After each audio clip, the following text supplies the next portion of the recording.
Welcome to Framework. We are here to talk about Nope today. I am John, one of the hosts of Framework. With me, as always, the other host of Framework, Al. How are you, Al? I'm good. I am Al, and we're here to talk about Jordan Peele. We got takes and We do have guests. takes. We do. And we have a guest. We have Thor Klippert. Welcome to the program, Thor. Happy to be here. Thank you for joining us to speak of Nope and Jordan Peele in general, I suppose. This is the new Alien film that just came out. It's been out a little while at this point. We're a little late on the draw on this one, but I think we still just want to talk about this because it's an interesting film. There's a lot going on in this one. And as such, we are going to spoil it. It's got twists, and we're going to talk about all of that right off the bat. We don't usually bother with spoiler warnings because I can't figure out why anybody listens to a podcast about a movie that they don't want spoiled for them. But whatever. But to start with, like, where are you guys on Jordan Peele coming into this? Yes. Okay. I love him. I think he's great. I think he's made an excellent film in Get Out, like a masterpiece, one of the best films of the last 10 years, a significant film. And I think Us is very good as well.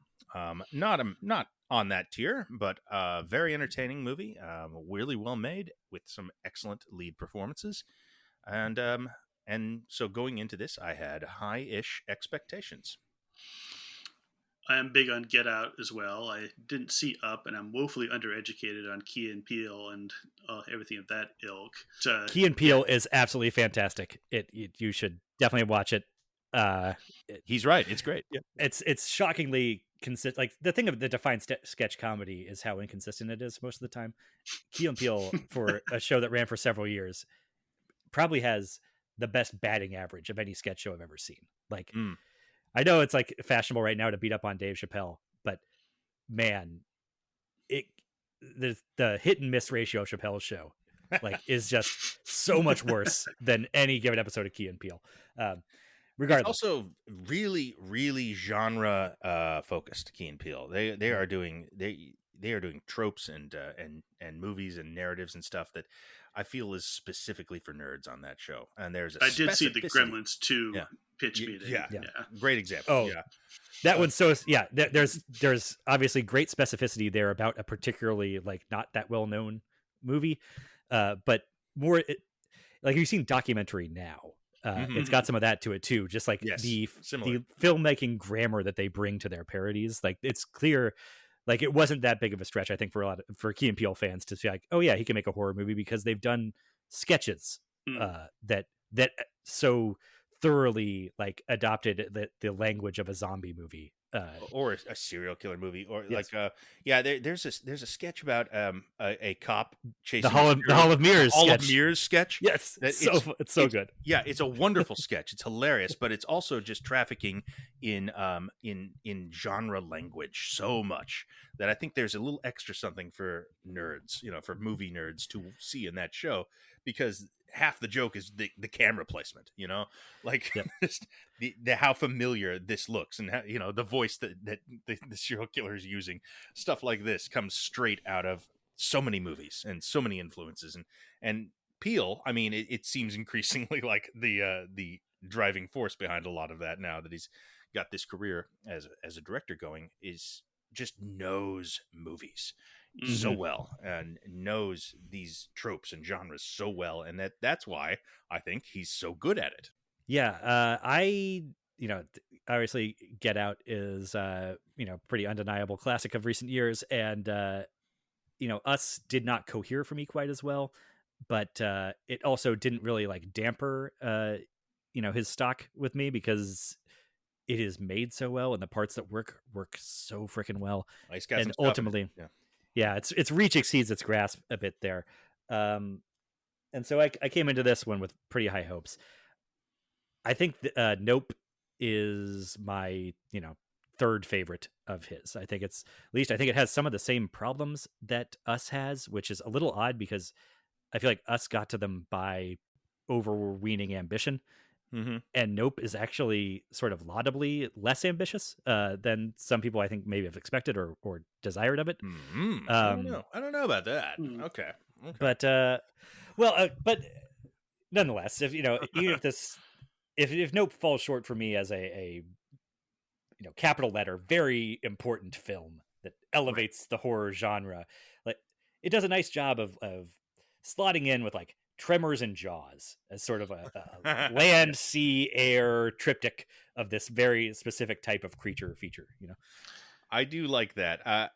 The thing is, I mean, like it is. It feels like a film with so much on its mind that it struggles to say it all in a timely manner. It wants to do so much and doesn't quite get it all out there. The creature feature is, to me, kind of the least impactful element in the film. I mean, it's the stuff about Stephen Yeun and the crazy chimpanzee and all that stuff that I find sticks with me in the end. Okay. We're all over the board. A chimpanzee's a creature. Yeah. No, I know that's cheating.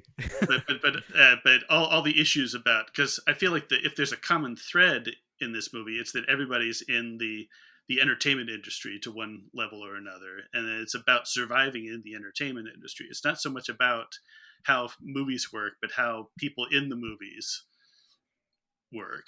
You've got the cameraman, you've got the surveillance guy, you've got, you know, our people run a Hollywood ranch, and then you've got this horribly wounded TV veteran who's completely dissociated himself from his real past, and then it's all framed by the running horse, the first movie. Well, okay, so this is part of my thing, and maybe Nope will actually play better for me on repeat, because maybe this will clarify. But I came out like scratching my head, going like, "What is the subtext here?" I was, and I had some of that in Us too. That one was a little harder to parse. Well, Get Out is so clear. It's so clear. That's exactly what I was going to say. Is that Get Out? It's almost not subtext. It's because it's text.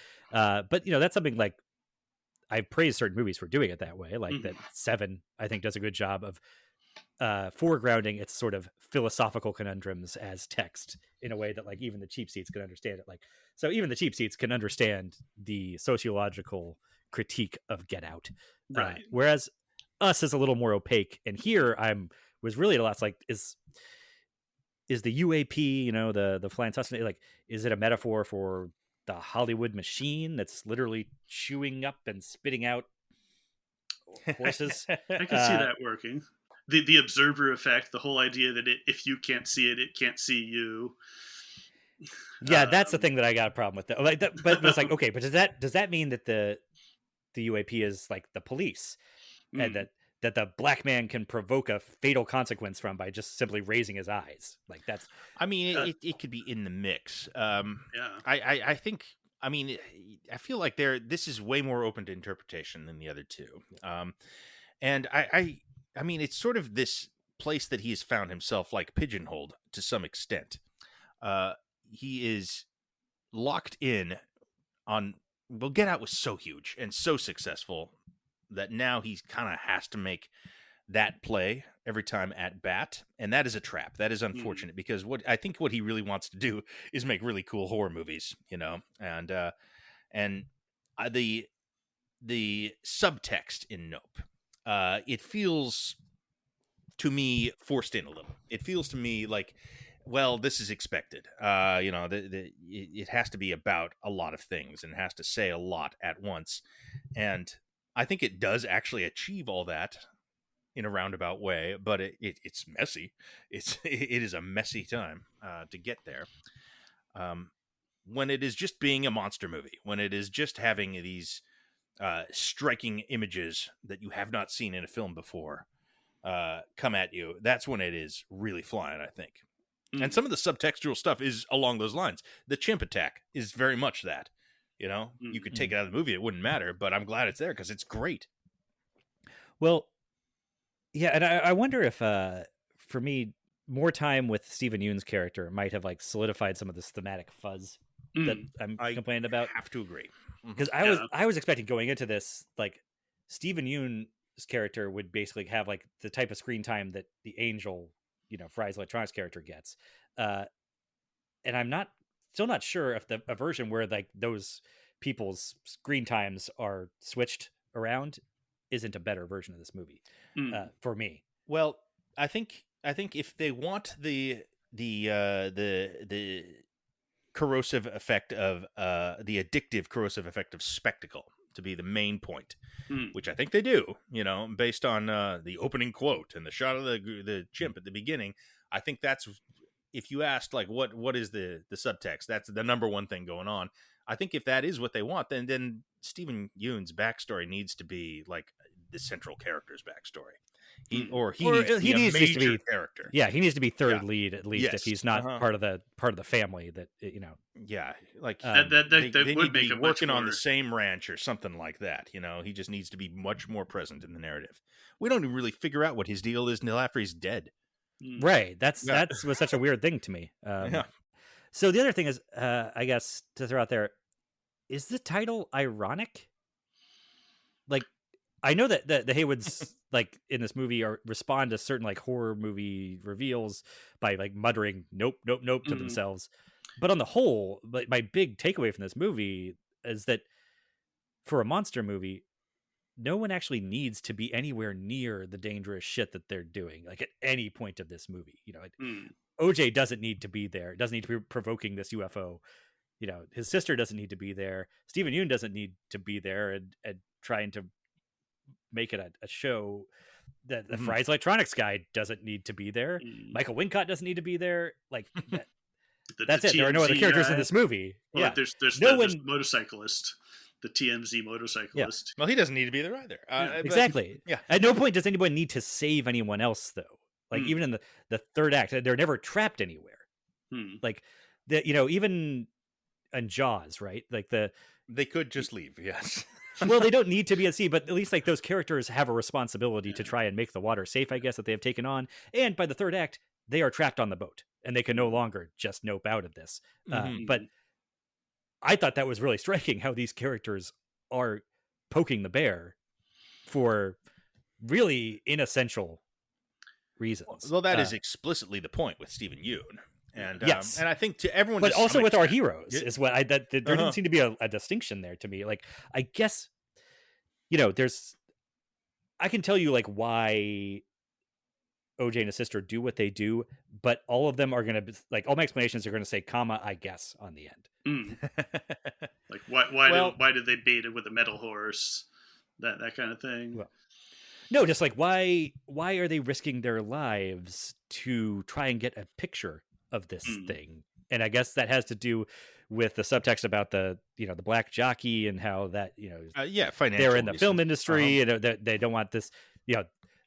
There was a pioneer of the film industry in their family, and his legacy was sort of taken away from him by the industry, and they don't want to let that happen to them with this comma I guess. But to risk all of their lives repeatedly over it is I don't know, like, well, it is a horror trope. I mean, that's the sort of the backbone of every haunted house story is like, well, we could just leave, but financially. Well, I'm suddenly realizing that both Get Out and Nope remind me of the same Eddie Murphy routine where he talked about the Amityville Horror. Exactly. Yeah. And that it seems like the title of this led me to believe that it's sort of playing off that thing that Eddie Murphy's talking about, where it's just, it's such a nice house, baby. Good foundations. I like the space. Get out. Too bad we can't stay. That's right. But this is the exact opposite of that. To the point I'm like, is that a knowingly ironic title that they are yepping into this? Even though they literally go, nope, nope, nope. Yeah. I mean, it probably is. I think that everything here is purposeful. I think you can. This is not a film that is. I'm mystified by. I think there's things that don't really work in it thematically. Like it doesn't really hold together. I think the Stephen Yeun character being barely in it is probably the biggest example of that. I figure there's probably a cut of this that's an hour longer or so. I have read that there was an over 3 hour cut. It definitely feels like Stephen Yeun's character and the whole ranch thing.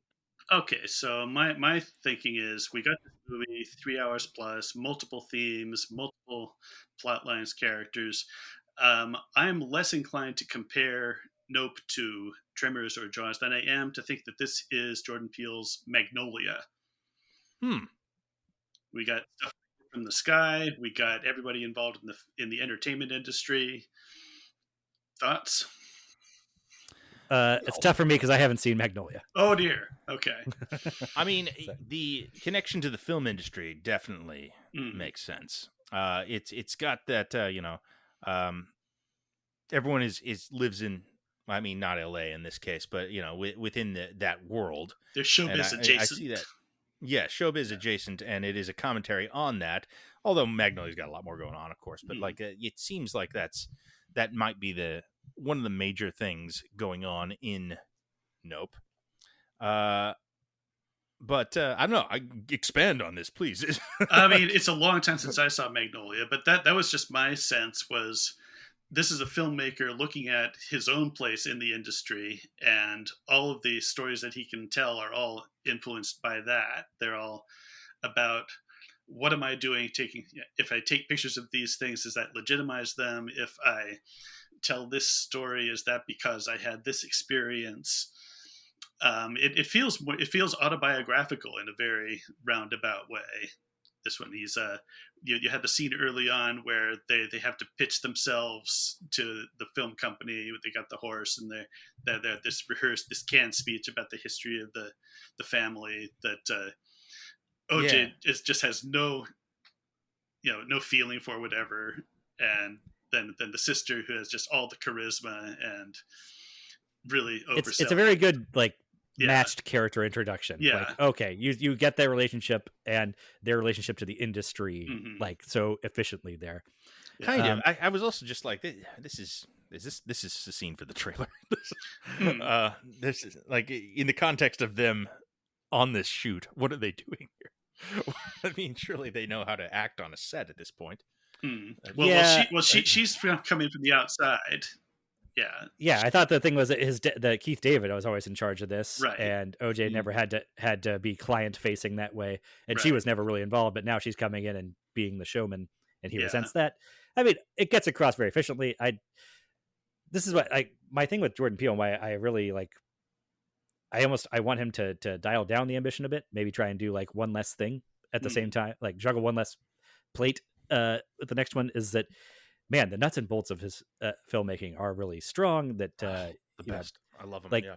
That's the thing about Us, especially too. I rewatched Us this week. That Nope drove me to watch that, and that's one too. They're it doesn't quite go here in the end, but man, that middle hour of it, the home invasion stuff, where it's just doing pure horror movie stuff, is just elite level. Some of the best horror filmmaking I've seen the last decade. He's excellent. He's such a good filmmaker. It's crazy. It's and that's why here's the thing about Nope. I could spend this entire podcast hour, we're going to be talking about it, explaining the things that I don't think really worked. That the broken thematic ideas, the sort of well, this could have been clearer. This would have clarified this.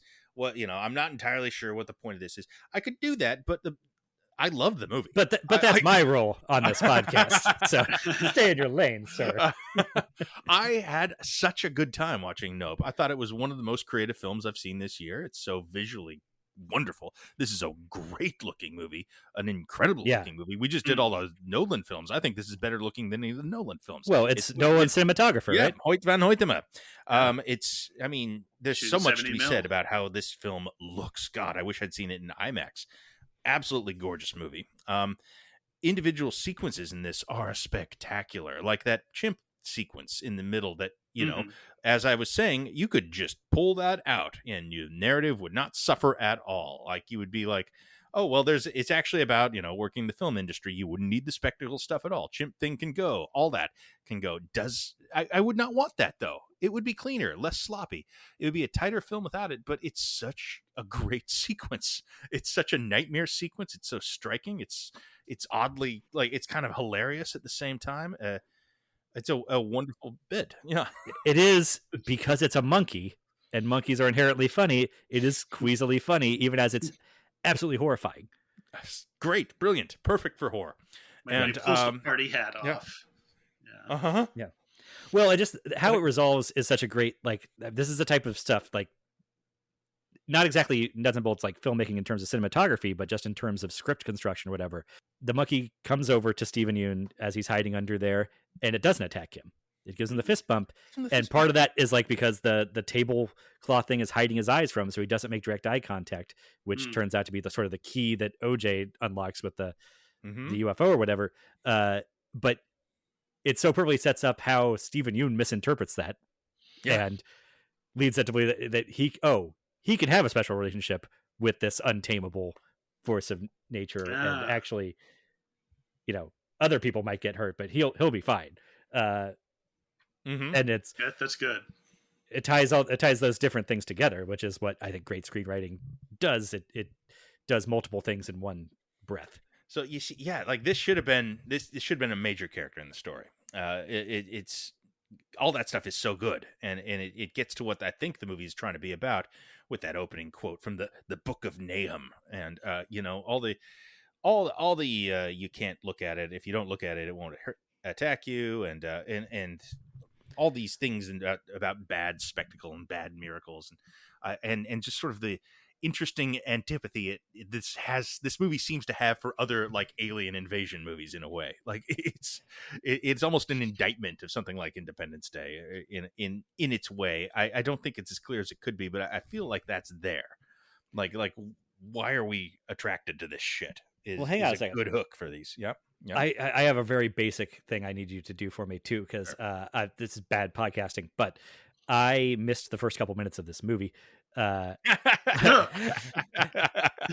had to drive through Lollapalooza to get there, and separate from that, there were 2 different car wrecks on my route before I passed it and after. So I got there, but I missed the opening chimp attack thing that I've since heard about. Which I pieced together through later in the movie, the chimp stuff. It's just a shot of a bloody chimp. The opening shot is the aftermath of the massacre. Yes, I had heard that.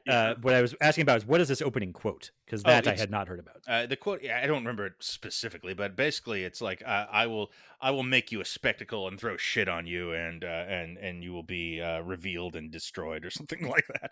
It's this really apocalyptic biblical quote about spectacle and how bad it is.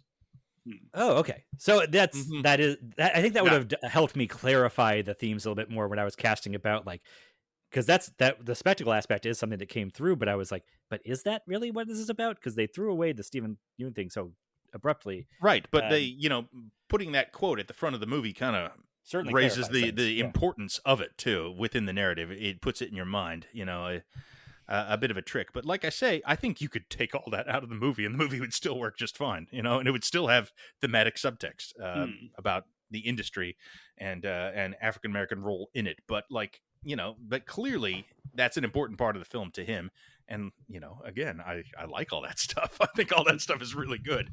So I wouldn't want it gone, even if it makes it cleaner. I mean, that's sort of my thoughts on all this movie really is like, I mean, technically that's not as good as it could be, but I don't care.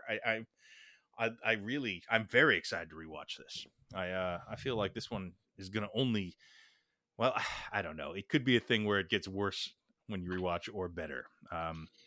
Like Signs, the other one that people are comparing this to. That certainly, well, Signs certainly came to mind here, because both in the sense of, okay, it's an alien invasion movie, sort of, but also in like a kind of rural setting that you wouldn't necessarily expect for that type of thing. And I guess there's a family element of a sort there too, but more to me is that it strikes me that Jordan Peele is currently in a situation, not dissimilar situation to where M. Night Shyamalan was going into Signs, which is, well, this is what I was gonna. This is my expectations. There is no career that Jordan Peele, or no career path that Jordan Peele as closely looks like than M. Night Shyamalan's. He's done 3 big movies. First one is a masterpiece, nominated for Best Picture, huge movie, gigantic crossover, surprise hit, redefines everyone's career. It is a stylish, slow burn horror film that really announces him as a huge talent, and is maybe a little too successful for everyone's good. Right. And then Us is very much in the Unbreakable mode, which is it's a little less perfect of an object. But it has some undeniable stuff, and some very big proponents, and some things that work really well, some very good performances, and then there's this film, which is quite. I mean, this one is explicitly science. This one resembles it on a narrative level as well, and is also kind of the bigger, sloppier, more Hollywood movie version that is nonetheless very entertaining. And has like an alien or aliens where you're kind of questioning, like, okay, but how is this supposed to work with them? Like, once all the reveals are done, like, yeah. And it's a little less tight. Like, you're starting to see some, maybe, like, I mean, I hate to say this, maybe potential leaks in the ship are starting to appear. And I mean, it might just be the size of this, and the expectation of this is just a hard bar to clear every time. Because, once you make Get Out, you have to keep making movies that are as successful as Get Out, at least financially. Right. And so he can't they don't just have to be as financially successful. They also have to be as capital I important to the culture. Yeah, that's a problem. And it's a bad place for anybody to be in, honestly. Mm-hmm. It seems like it'll be very easy to follow the Shyamalan career further, which is what you don't want to do. Because what happens after Signs for Shyamalan is The Village, which is the start of the downfall. That's when things start to go wrong. That's where it's self-parody, it seems like. Yeah. Well, I just remember the Village, the line on The Village was, everybody saw the trailer and figured out the ending. Right. Just immediately. Well, he was beholden to this twist. He was beholden to the twist. And I worry that Peele may end up beholden to the political subtext that people expect now to find in his films. But even as I don't think he's as interested in that in Us or Nope, even though they're present, but they're not they're not saying something in the way Get Out is. They are, but not as. I don't think he's content to make statements about race in fantasy metaphorical terms. I think it'd be the worst thing if he just kept doing that. That would not be good for anyone. Yeah, I mean, he does it better than anyone, but at the same time, I career longevity wise, probably not smart. To get pigeonholed that much. You say he does it better than anyone. I would say more, conservatively, he did it better than anyone. But that doesn't mean that he's got an infallible beat on this. No. Earlier in this episode, I mentioned Dave Chappelle, somebody that seemed to have a real hard beat on race issues for a while, and lost his touch somewhere along the way. I mean, most people would say. Like, again, I don't want to get sidetracked into all of that, but my point is just that you knock it out of the park once doesn't mean that you're never going to miss a swing again. I think Chappelle reached a point where he noticed that a lot of the fans who were quoting his lines back at him were laughing at him instead of with him. Yeah, but I don't think that's his issue now. Yeah. I think now the issue is just that he's been, rich to the point of isolation for too long, and bought into the hype a little, maybe. Yeah, and he filters all of culture through himself now and his own celebrity instead of standing outside of it and commenting on it as he did at the start of his career. But that's aside the point. We're talking about Jordan Peele here, and the reason why I am more optimistic about him avoiding the Shyamalan path is that, one, he's got the background in comedy that Shyamalan does not have, which I think their backgrounds couldn't be more different. That's the craziest thing. So his ego, he's not going to go up his butt in the exact same way. I don't think his ego is quite in the same place, and I don't know. I think comedy forces more of a, I guess, diversity is the wrong word, but mutability on you. Well, I think he also is going to take himself a little less seriously than M. Night Shyamalan. Yeah, most people do. Yeah, exactly. So, I mean, but then again, if there's anything that could make you take yourself super seriously, it's the reception to Get Out. Yeah, that could send you up your own butt. But I also just think that, I don't know, being a sketch performer, especially, you just have to be so mutable there, and I think he's more I guess adept at taking on different styles, like being able to break out of the rut if he gets into that to one that Shyamalan seems to have one lane that he has never been able to really switch it up from. And part of my takeaway from this is Peele, for as much as he's been lauded as a modern master of horror, I think he's starting to move away from horror and may not, I don't know if his next movie will be really a horror movie or even a thriller. If he might not want to do that. It would probably be wise. I know he will really want to make a Gargoyles movie. Off of the cartoon? Yes, that was his. He really had a strong take on that, apparently, and Disney was like, "No, we're not going to make a Gargoyles movie." Oh, come on! I want the racial subtext of Gargoyles. I mean, I do too. I think that would be a very smart thing for him to do, actually. And what the hell else are they doing with that IP? Exactly. Yeah. It's IP, but it's a weird one. You can kind of do whatever you want with it. I think he's probably thinking along those lines for the next one, because yeah, I think you can almost not help but get diminishing returns the longer you do this. Yeah, this exact same kind of thing. And I'd say Nope is, I don't know. I was about to say Nope is probably the least horror movie of his films to date, but man, there's some incredible horror movie moments in this. Yeah, but not. I mean, not like Us. Like Home Invasion is such a more direct, I suppose. Like I don't know. It seems like a purer form of horror versus the Jaws type of thing, the creature feature that is a little more adventure-ish. Yeah, I mean, Jaws. It's in the Jaws vein, certainly more than the Home Invasion. But I don't know that scene, the scene of people getting digested inside the belly of this creature is fucking terrifying.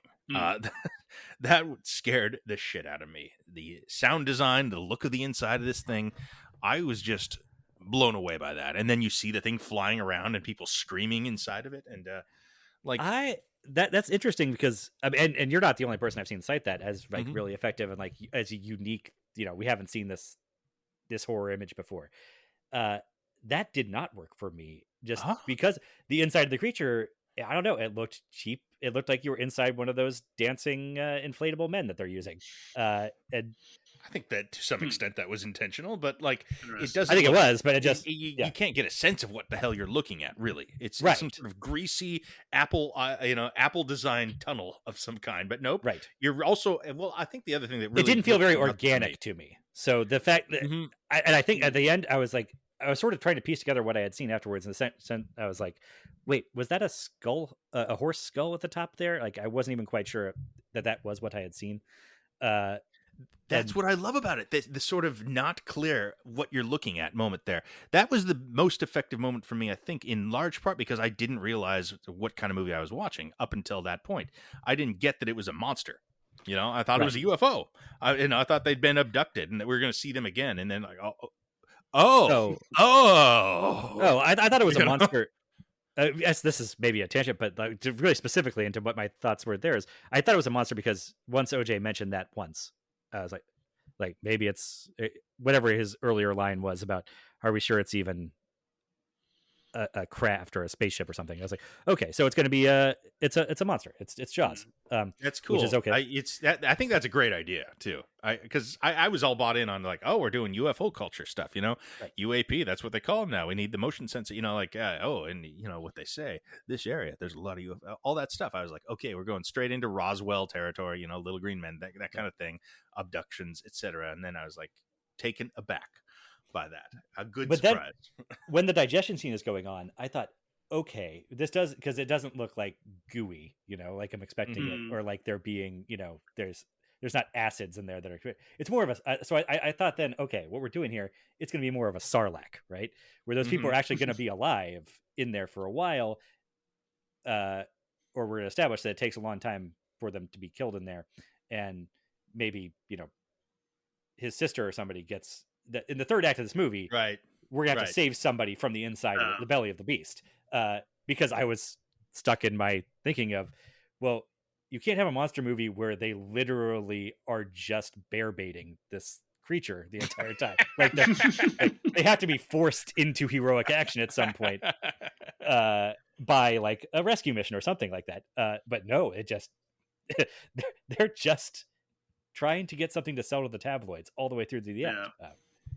Which is a weird thing that I have not reconciled. Yeah, if I could.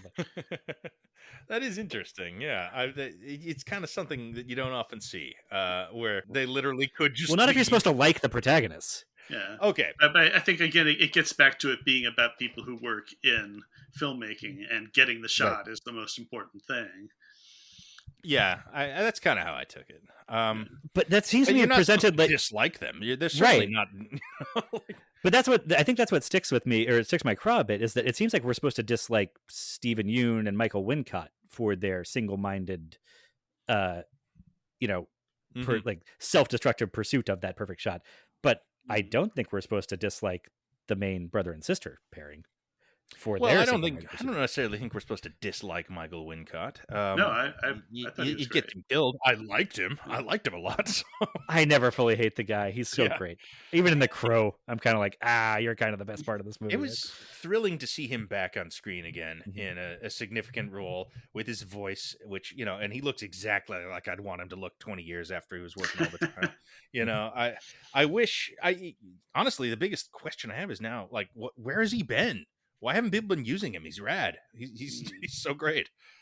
He should have been in tons of movies. He Why should is have. he should be in an MCU. Give him an MCU. He can fight, I don't know. He's gonna be some sort of dark elf. He would have been I don't know. Maybe he's more suited for a DC villain. Sure, he should definitely be a super villain at some point, though. For God's sakes, he should be in so many movies. Oh man, he should be Ra's al Ghul for Robert Pattinson.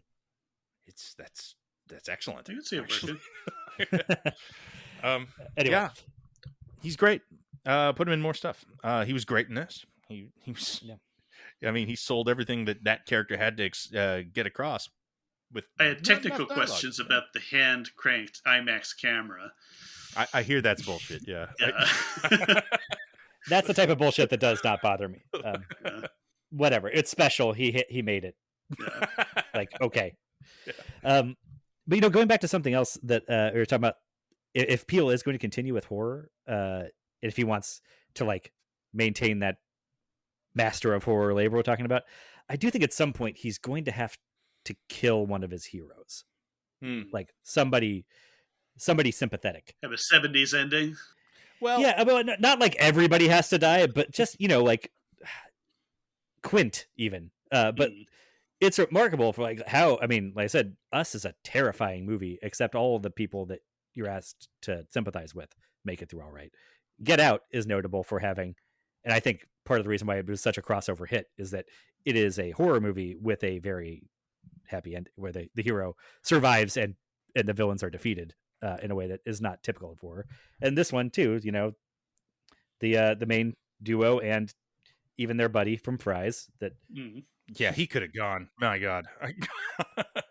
I would say this is another Get Out problem. Not a problem with Get Out, but a problem with the success of Get Out is that he is now chasing, probably in a position where he's forced to chase $100 million movie, a movie that makes enormous bank and is a major release.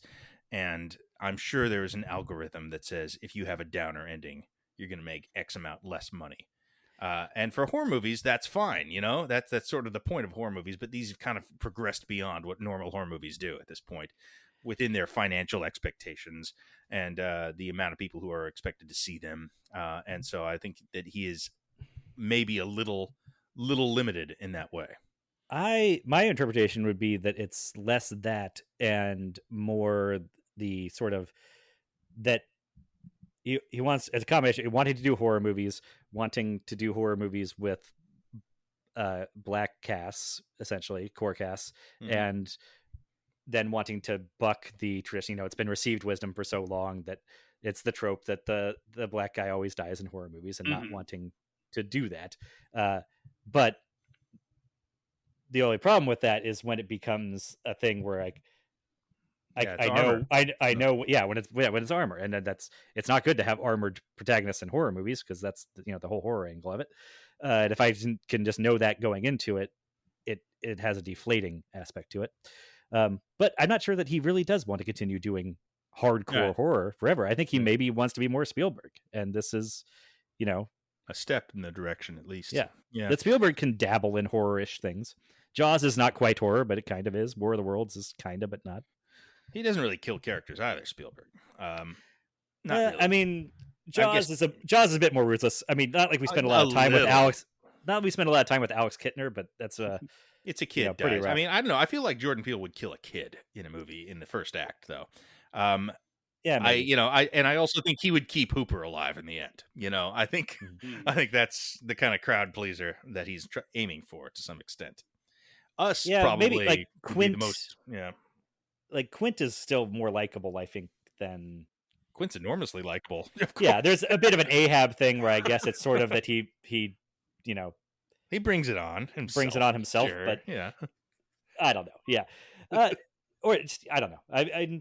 Some of the kills in Us, I guess, are like as horrifying as the opening scene of Jaws, in their own way. But the people who are killed there are sort of coded as unsympathetic in different ways. So Hmm. I don't know. That's sort of a nitpick. Again, it's something I just have an eye on for the future more, because I'm not sure that this movie needed, OJ or M to die really. I think he could have But killed OJ and it'd been fine. But I think I so mean, too. on the other hand, I think that what a bigger reason for that is, I think, unlike Get Out and Us, I don't think the characters in this totally pop. I don't think anyone's great in this. I Maybe, agree. I don't. yeah, That's the thing. Daniel Kaluuya is such a great actor, and I he's don't wonderful. think that his character in this really pops. It really works for me. Like I see they're going for Yeah, the cowboy thing, hmm but he's a bit too laconic, and Keke Palmer kind of blows him off the screen. Um, kind of. just sort of in the Yeah, design of the characters, I guess. But Mm. yeah. Yeah, nobody's bad in this. Like everyone's solid, but nobody's doing anything on the level of what we saw in Get Out or Us. Lupita Nyong'o is outrageously good in Us. He's Oh, probably choking on I a need baby. to see We'll just that. keep going. It's been on my Yeah. list for a while. Oh, it's good. I mean, he knows how to make a movie, that's for sure. And yeah, I mean, everyone's good in it. Lupita Nyong'o probably should have been an Oscar nominee for it. In fact, I would say definitely should have been. And absolutely, yeah. And Get Out is similar. There's some incredible work in Get Out. Nobody in this is. I'm not going to say anybody from Nope deserves an Oscar nomination. That's Maybe No, but- Terry. yeah. Maybe Terry Notary. oh yeah. They need to do the special like Oscar for just CGI ape acting. Mm. That's now a staple of Hollywood. I feel. Not to talk too much about Us in this Nope episode, but watching that the other day, man, like yes, Lupita Nyong'o, incredible performance there, but there's a lot of great performances in that. I was struck by Yeah, Winston everyone's great in Duke is so good in that. Mhm. Elizabeth Moss is incredible in a really small part there, but Mhm. everybody's doing dual roles, so she.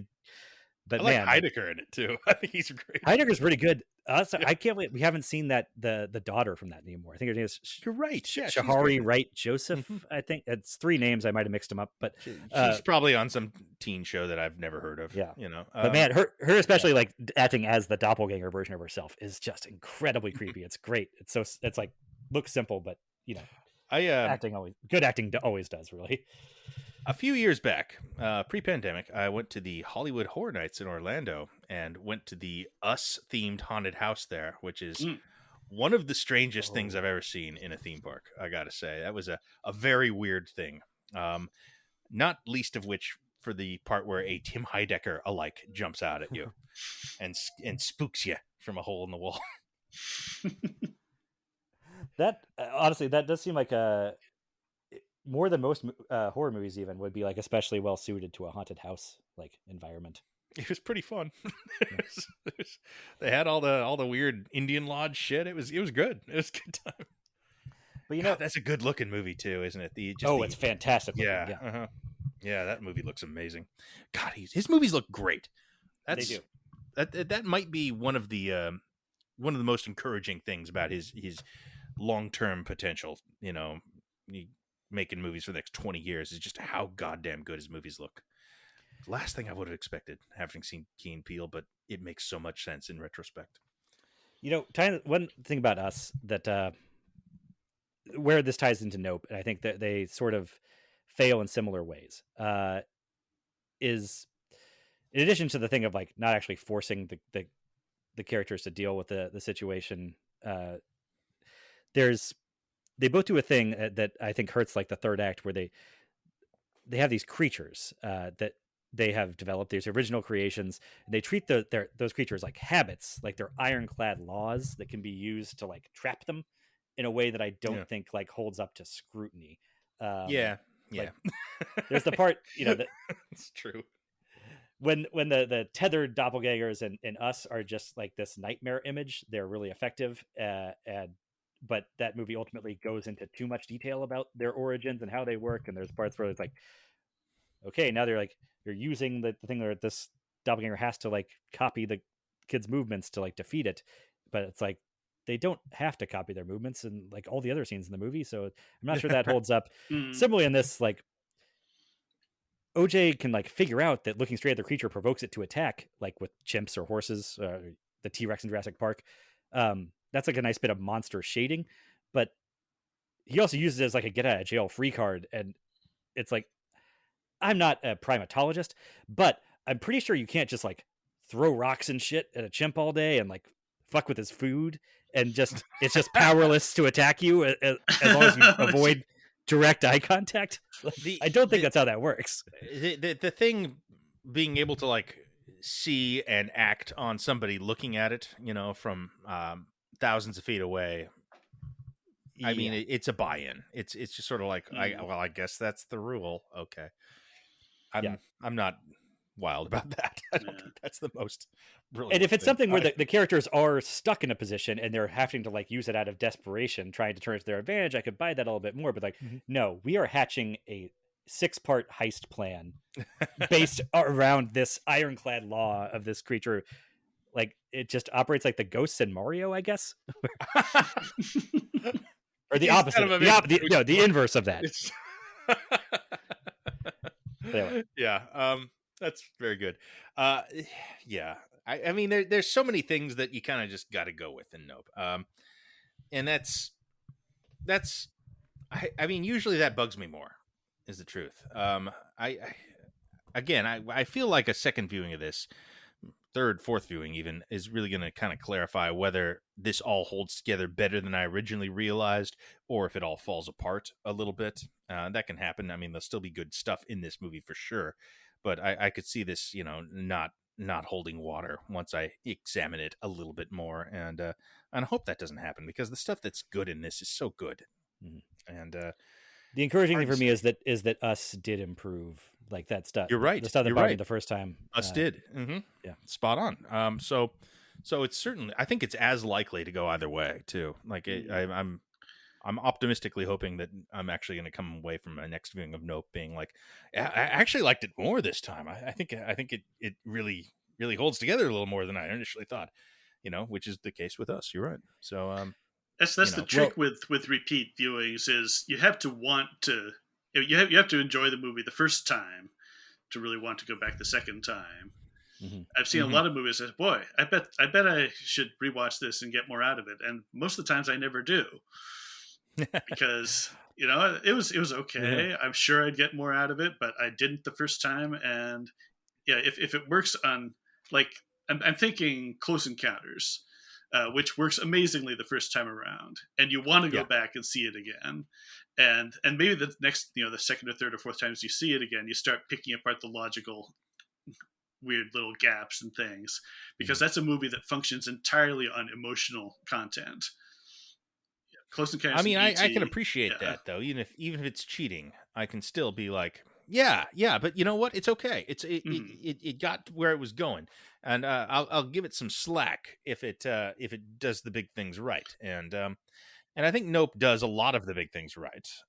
You know, maybe, like I said, none of the performances are bad. Maybe I'll fall more in step with them the next time I see it. You know, and really start to be endeared to those characters.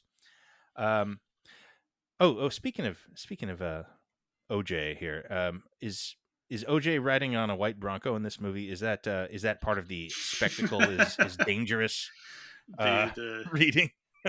I don't know. That was one of the things that occurred to me, like, but I didn't quite know how to like jigsaw puzzle it together into anything that coherent.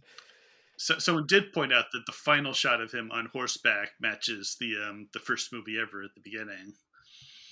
Yeah. And so does the. It just feels kind of mandatory for me if you're going to open with that.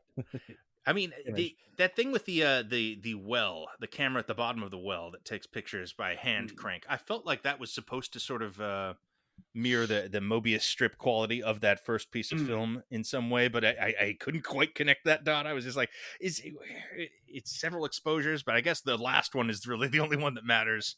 Yeah, it would have been nice to see those images played back, to see the sequence of those snapshots. I mean, I thought that was definitely what they were going to do. Yeah. The stuff you're saying that what this movie gets right is like enough to drive you to want to rewatch it. That's certainly was my experience with Us, and I think it will be here too. But in terms of what this movie gets right, I think the one last thing we should talk about is just the creature design as a unique movie monster, and how you guys feel about that. I love it. Kind of lost me when it turned into streamers. The big parachute thing at the end. I really like the way the alien looks at the end of this. Well, throughout it, but especially when you finally get a look at that thing, it's very exciting to finally see it. And I don't know what I'm looking at for 20 minutes at the end there, when I'm just like, whoa, it's weirder than I thought. Even it's got this. It's like a parachute in some ways, and it has that weird mouth that just sort of opens up, but keeps opening up, but doesn't lose mass. And it's striking and unknowable and unscrutable. I think that's a really effective part of this, and I'm glad that they show it to you too. That they finally at the end is like, okay, you're going to see it. We're not going to hide this thing. You're going to get a sense of it, at least some kind of sense of it, in the end.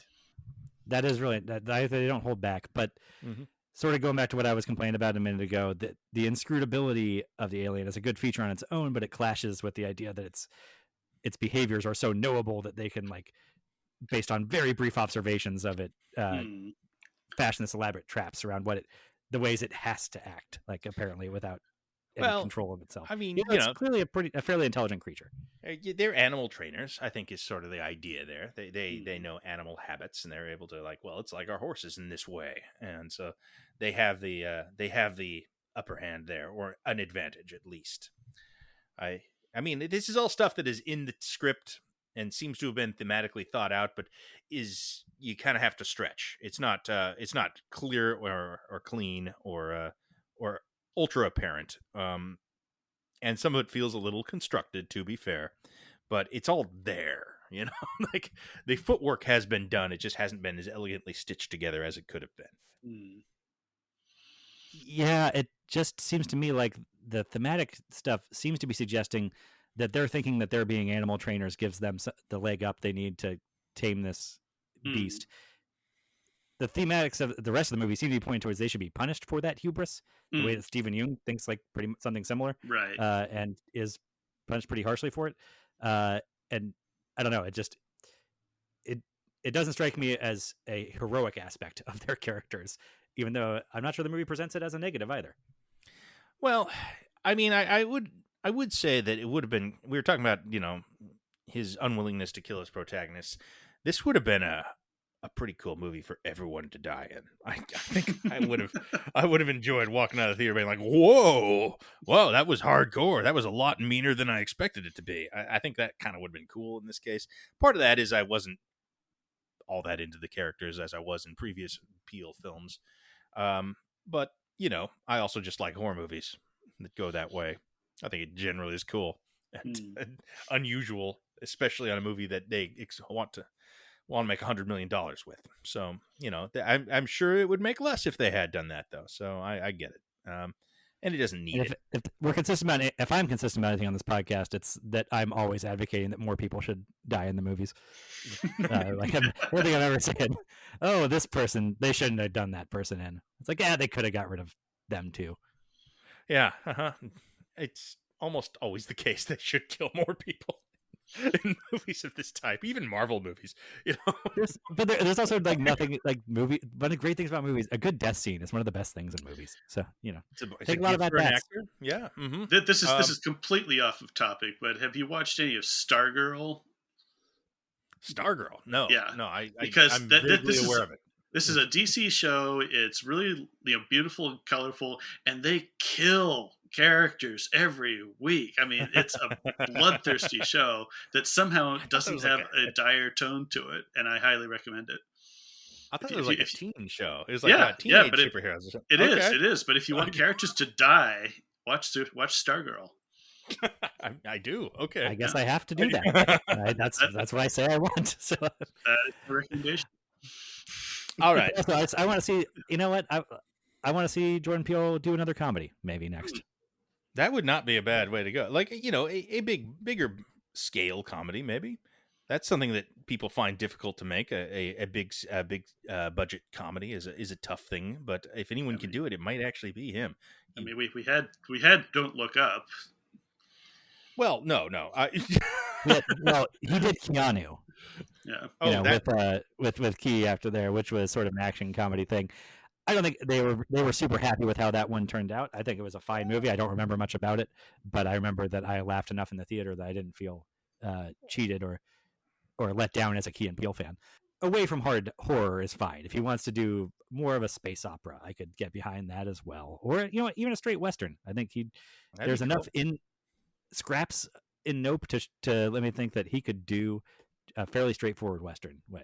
As long as he doesn't also try and do like 4 different layers of sociological subtext at the same time that start getting in each other's way. I think that's the biggest threat to him. I would kind of like to see him take on something with the general size and tone of like a Ghostbusters, something like that. Maybe an effects comedy, one of the most cursed subgenres in Hollywood. He might be the guy to do it, man. He might be able to make something like that, like something like Ghostbusters or something like Men in Black or one of those kind of movies, because he has that sense of humor. He has that visual flair. He's creative, and his stuff. Gremlins 3, fast. Even when they're long, they move fast. Yeah, Gremlins 3. God, Gremlins 3. All right, it was decided. It's solid. That's your next assignment, Jordan Peele. Spoken. All right. Thanks, guys. Tor. Yeah, on that note, thank you, Tor. This has been a blast. Thanks for having me. Yeah, we'll have you back. All right. About the Terminator. All righty. All right. Take care. Have a good one.